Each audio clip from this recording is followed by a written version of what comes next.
In a forested bottomland of southeastern Connecticut, amid stony outcroppings and strewn granite boulders, lies an unusual cluster of 9 beehive-like stone shelters.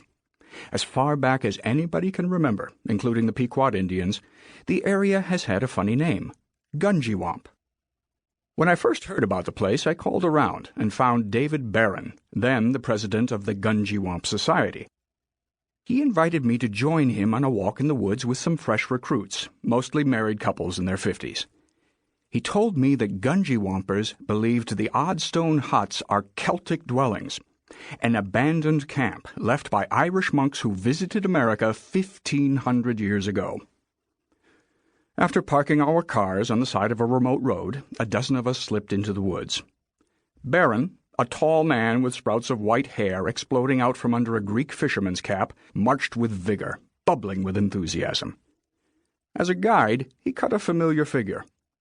He possessed a partiality for crippling puns. When someone had to peel off early from the group, he shouted to them, "Shalom on the range!" He smoked so much his white mustache was tainted yellow. He had a salty way of sprinkling his comments with innuendo that amused the wives, yet affected a Victorian coyness about cursing. When I found some trash, beer cans and cigarette butts, obviously left at one shelter by some teenagers, he let fly the foulest term possible, "Scheitzen!" Then Barron led us to a large rock. He wanted to know if we noticed anything. There were some lichens on it, not much else. We stared intently. Barron explained that the rock had faded carvings on it, and that one of them was a Chi Rho, a symbol that superimposes the letter X over the stem of a capital P and served as an early emblem of Christianity. We all squinted. This particular style of Chi Rho was common among Irish monks during the 5th to 7th centuries A.D., Barron told us excitedly, linking the symbol to a time when a certain Brendan the Navigator of Ireland, according to legend, sailed west in search of the promised land of saints. "Do you see it?" We all leaned over, carefully scanning every blotchy divot. An uneasy silence, broken only by the cracking of twigs beneath our boots, seized the forest. Slightly annoyed at our befuddled postures, Barron turned an exasperated, upturned palm toward some mild indentations. He sneeringly referenced skeptics at Harvard and Yale who had looked at this evidence and were unimpressed. "Harvard," he said with thick snark. Right away you got the sense that there were two kinds of esoteric knowledge at odds here. The elite, evidence-based world of Yale, and this other kind of knowledge, Baronic knowledge, that meant you had to see things differently. Barron took a piece of chalk from his pocket and traced over some worn dimples, and there it was. A white Chi Rho leapt off the speckled gray of the boulder like a 3D trick. Many in the crowd oohed and ahed.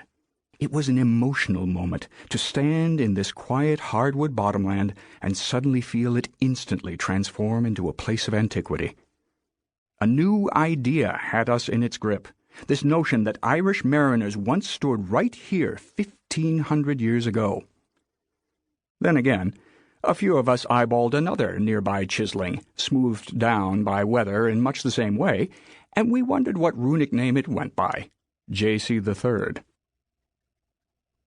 When you come across a guy like David Barron, you think, haven't I met him before? The eccentric demeanor, the cocksure certainty for his ideas, that panting cascade of arcane information about things like Chi Rhos. He's the guy with enough self-accumulated knowledge about local archaeology and medieval orthography and lithic architecture to cobble together a theory about this place. He's a type, right? Individuals like Barron can be men or women, old or young, but chances are their gusto for their singular obsession is captivating, or irritating depending on your mood that day. And one other thing. I'm speaking from personal experience now. Part of this package typically involves an unusual hat. We all know these people. They are recurring American characters. These people are amateurs.